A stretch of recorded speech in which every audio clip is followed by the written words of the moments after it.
caído a manos de guerras, gente que de alguna manera quería o destrozar esa idea de coloso del país conquistado, o simplemente dañarlas. ¿Y cómo tienen continuidad? Fíjate, el faro de Alejandría precisamente da la palabra faro, va a continuar siendo utilizada hasta nuestros días como palabra señal de los faros que se construyen para tanto para la navegación marítima como para la aérea. Y la palabra faro viene del faro de Alejandría. Ahora, el coloso de Rodas luego fue utilizado también en el Coliseo de Roma. Se llama Coliseo justo porque en la entrada había un coloso. Se había puesto y se le llamó entonces Coliseo la construcción. Ajá. Y esta monumentalidad humana pues es muy curiosa. A los seres humanos nos gusta superarnos a nosotros mismos. Así es. Y hacernos gigantes, grandes, las catedrales góticas. Todo en grandote. Ahora, bueno, estamos pasando a lo que vienen a ser las 7 maravillas de la Edad Media. Entonces, una de esas es Stonehenge, que es la parte esta de las piedras que queda en Inglaterra, el Coliseo de Roma, las catacumbas de Comel Shogafa, que en realidad son mucho más conocidas como las catacumbas de Alejandría, la Gran Muralla China, la Torre de Porcelana de Nankín, Santa Sofía de Constantinopla y la Torre Inclinada de Pisa. Eso. Algunas están vivas, como puedes ver, o sea, la preciosa catedral que fue catedral católica ortodoxa y luego fue musulmana. Y por último terminó en un museo, para quedar bien con todo el mundo. Terminó en un museo, pero fíjate cómo esta monumentalidad tiene que tener también lo que habíamos hablado al principio, no solo la monumentalidad humana y la construcción arquitectónica determinada, sino que también debe tener un elemento poético de belleza que pueda impactar a la vista e impactar a las personas que se paran delante pues viendo esa maravilla. Y esta belleza me hace acordar de que en realidad tal vez muchos escuchamos el Coliseo de Italia, la Torre de Pisa, pero muy poca gente ha escuchado de la Torre de Porcelana de Nankín. Curioso, sí. Es una pagoda de casi 80 metros de altura, hecha únicamente con ladrillos de porcelana blanca. Imagínate, entonces esto era hecho justamente para que el sol reflejara y solo en la noche la prendían con 140 farolitos. Que debe haber sido algo precioso. Duró pues hasta el siglo XIX en que fue destruida.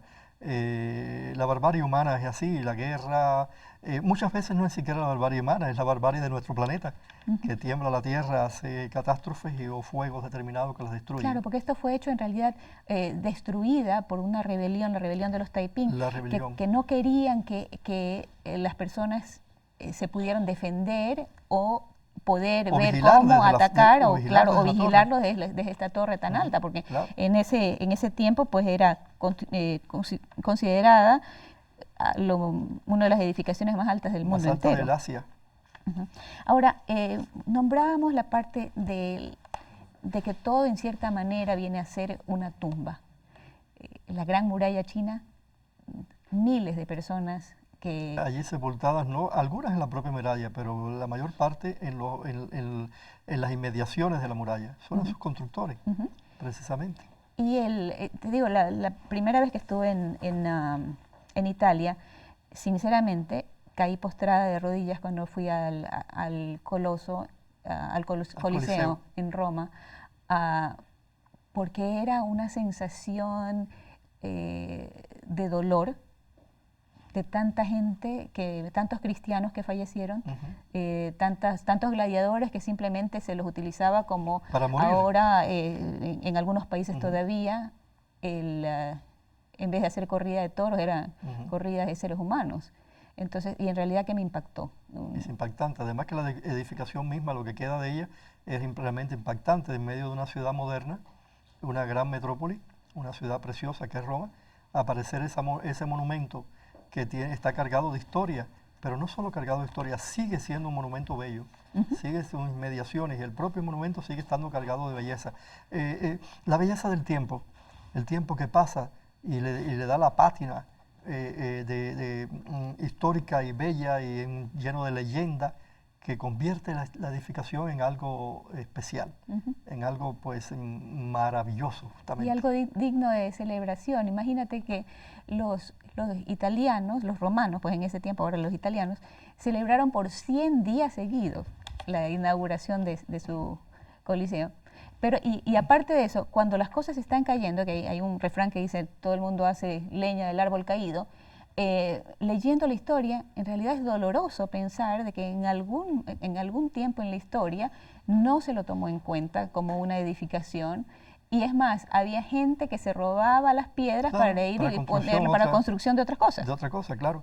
Mira, una cosa muy curiosa también con la Torre Inclinada de Pisa, que es una de las maravillas de la Media y creo que sigue siendo una de las maravillas del mundo. Maravillosa por su inclinación, pero también porque es arte románico. Forma parte de la Catedral de Pisa, es el campanario de la Catedral de Pisa, pero al inclinarse le dio ese matiz, llamémosle lírico, llamémosle poético, que le da a la construcción que ya, no es lo mismo mirar una torre bien bonita, paradita, que algo que está caído. Me hace acordar también que no es una de las maravillas del mundo, pero la Basílica de la Virgen de Guadalupe. Precisamente, que está inclinada, por los temblores de tierra. Mira, hay una cosa simpática de un señor, un músico popular que llega a la Torre Eiffel, se para delante de la torre y dice, pero no está inclinada.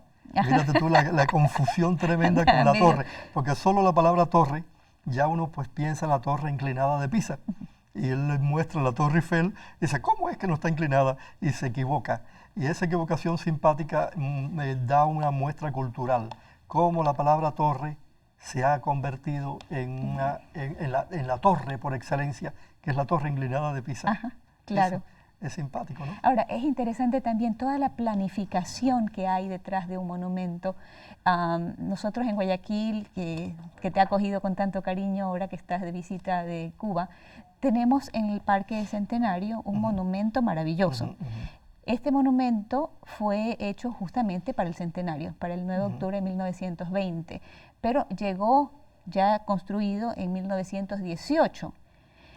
Y fue, digamos, se ordenó la construcción de este monumento en 1891, imagínate. Entonces, tenemos personas que de alguna manera, a través de los siglos, siempre están pensando, a ver, voy a hacer algo grande, nos vamos a juntar y podemos lograrlo. Que sirva de modelo o de símbolo de la ciudad. Es curioso porque también en Guayaquil hay una torre que se parece mucho a la Torre del Oro de Sevilla. La Torre del Oro de Sevilla también es una maravilla. Es la torre morisca que queda al frente. Claro, aunque no está entre las maravillas del mundo, sin embargo lo es una torre histórica. Allí llegaba todo el oro de las Américas y buena parte de la plata a Sevilla. Y allí se computaba las ganancias que tenía España, que luego pasaban a Alemania además, las ganancias que tenía España en sus colonias americanas. Así que las torres se van convirtiendo también en sitios históricos y en sitios referenciales y muchas veces se convierten en símbolos de la ciudad. No se habla de Pisa, de la ciudad de Pisa, a veces no se habla de la ciudad misma y se habla de la maravilla que tiene allí con la torre inclinada. Una de las maravillas del mundo. Y hay gente que junta una cosa con la otra, igualmente como aquel señor que vio la Torre Eiffel y no estaba chueca, ¿no? Hay gente que dice la torre de pizza, pero que no es lo mismo. No existe una torre de pizza, a no ser que quiera poner un pedacito de pizza encima del otro. y la pizza es en toda Italia y la mejor se come en Nueva York. Eso sí, hombre, cosa curiosa. Nueva York misma tiene su símbolo. Así es. No es que sea solo el Empire State, también tiene la Torre de la Libertad. Que es curioso, es como un reflejo del mundo capitalista también. Yo diría, por ejemplo, que el mundo gótico, el mundo medieval, construyó las grandes catedrales, que son aplastantes. Llegar pues en un siglo en que se vivían chozas frente a una catedral gótica, pues debe haber sido algo precioso. Bueno, yo creo que el capitalismo ha construido sus catedrales con los grandes moles. Y también de alguna manera gran venta y del gran comercio. Y también de alguna manera vemos cómo el mismo ser humano los destruye, como por ejemplo lo que pasó con estas torres gemelas que fueron atacadas, claro. Que era un símbolo. Se había convertido en un símbolo de Nueva York. De Nueva York. Era un símbolo de Nueva York que ahora más bien hay unas luces que salen hacia el cielo. Con este símbolo. Es muy interesante.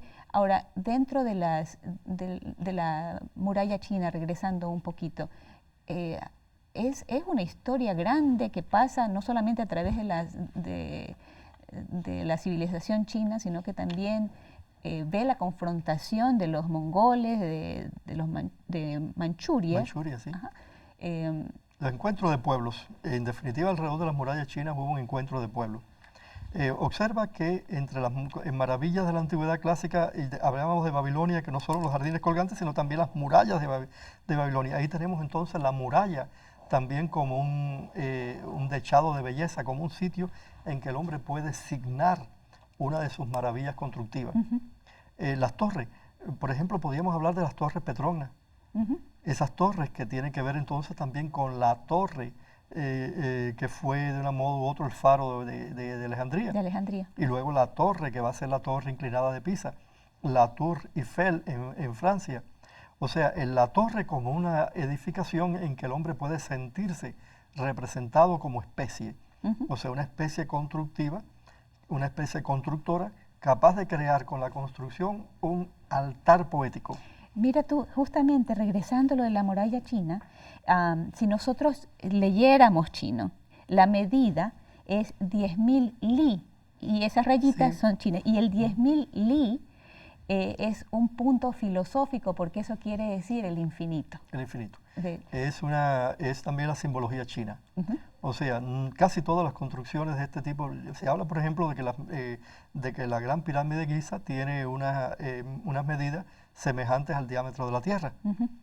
O sea que también la simbología, ahí apareció el término pi, que es 3,1416. Una construcción matemática. Apareció en la pirámide de Giza. O sea que todas estas maravillas están cargadas también de simbolismo. Así es. Significan algo. No son solo meras edificación, porque si fuera una mera edificación, pues cualquier edificación maravillosa podría ser una maravilla, un monumento. Sino eso solo que tiene también otro tipo de significado. Hay un significado mágico, esotérico detrás, o puede haber un significado matemático, científico, filosófico, poético propiamente. Y eso es lo que le da el carácter de maravilla. De maravilla, sí, porque imagínate, los chinos se pusieron a hacer una muralla y es larguísima, pero ¿cuánto es larguísima? No se sabe. Es 10.000 li, que viene a ser el infinito, y que en metros es 21.196 metros. Mira. Y esa es una cantidad determinada, porque no se sabe exactamente cuánto midió definitivamente la muralla china. Claro. Parece que se prolongó luego con el tiempo, fueron construidas ramificaciones de esa muralla, aunque esa cifra es esta que se da como una cifra mágica también. Así es en los números metidos dentro de nuestra filosofía y nuestra poesis. Bueno, es momento de hacer una nueva pausa, los minutos se van tan rápido hablando de estas maravillas. Le recordamos que usted puede escribirnos a nuestro correo electrónico, que es mesadeanálisis@ucsgrtv.com. Lo dejamos con un dato informativo, pero ya volvemos.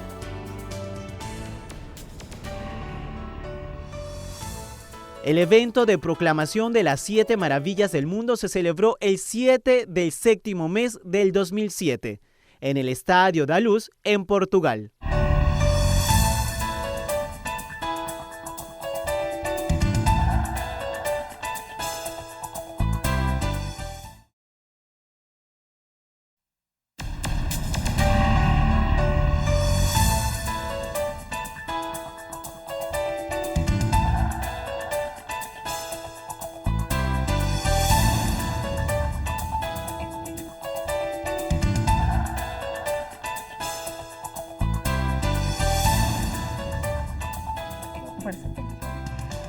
A las 7 maravillas del mundo antiguo se suman las 7 maravillas del mundo moderno. ¿Pero cuáles son esas? José Daniel Acosta nos lo cuenta en el siguiente reportaje. Debido a su popularidad turística en el siglo XIX, surgieron las 7 maravillas del mundo de la Edad Media. Al considerarse representaciones dignas de ser visitadas, en esta lista afloraron creaciones asiáticas como la Torre de Porcelana y la Gran Muralla China. Asimismo, en Inglaterra el monumento de Stonehenge. En Egipto, las catacumbas de Kon-e-Shogafa. El Coliseo de Roma, la Basílica de Santa Sofía en Turquía. Y por último, la Torre Inclinada de Pisa en Italia. Ya en el siglo XXI, en el año 2005, el suizo-canadiense Bernard Weber crea la fundación Open World Foundation, con la finalidad de elegir las nuevas 7 maravillas del mundo. Para ello, la UNESCO aprueba su iniciativa y en el 2006 se lanza en Atenas el Sistema Mundial de Votación, mediante el portal web y mensajería bajo el lema "Nuestra herencia es nuestro futuro".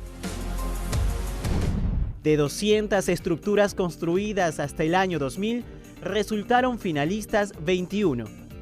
Con más de 100 millones de votos, el 7 de julio de 2007 en Portugal, se publican las nuevas 7 maravillas del mundo, quedando electas las siguientes: la pirámide de Chichén Itzá en México, el Cristo Redentor de Brasil, el Coliseo Romano en Italia, la Gran Muralla China, la ciudad de Petra, el Taj Mahal en la India y el Machu Picchu en Perú.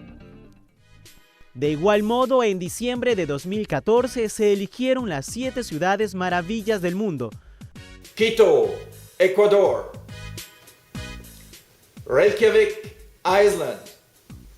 Luego de 3 años de campaña, quedaron ganadora la ciudad de Beirut, en Líbano, Doha, en Qatar, Durban, en Sudáfrica, La Habana, en Cuba, Kuala Lumpur, en Malasia, la ciudad de La Paz, en Bolivia, y Vigan, en Filipinas. Pese a decenas de infraestructuras en todo el mundo, las actuales maravillas mundiales son una representación gráfica y existente del talento humano. Para Mesa de Análisis, José Daniel Acosta. Virgilio, hemos visto un reportaje sobre las 7 maravillas del mundo moderno, pero antes de conversar, hablar un poquito, quería que me expliques un ratito. El título tuyo es filólogo. ¿Qué es un filólogo? Bueno, es un estudioso filológico, un estudioso del idioma, pero en mi caso yo soy un estudioso del idioma a partir de la literatura. En realidad lo que soy es un literato que usa la filología, el estudio del idioma, para estudiar obras literarias determinadas, ¿no? Por años me he ido especializando en la poesía, en el estudio de la lírica, y pues he publicado buena cantidad de volúmenes, 18 volúmenes sobre crítica y ensayística, especialmente sobre poética o sobre algunas obras narrativas. Entonces, filo significa amor, si mal no recuerdo, sí, ¿no? Puede ser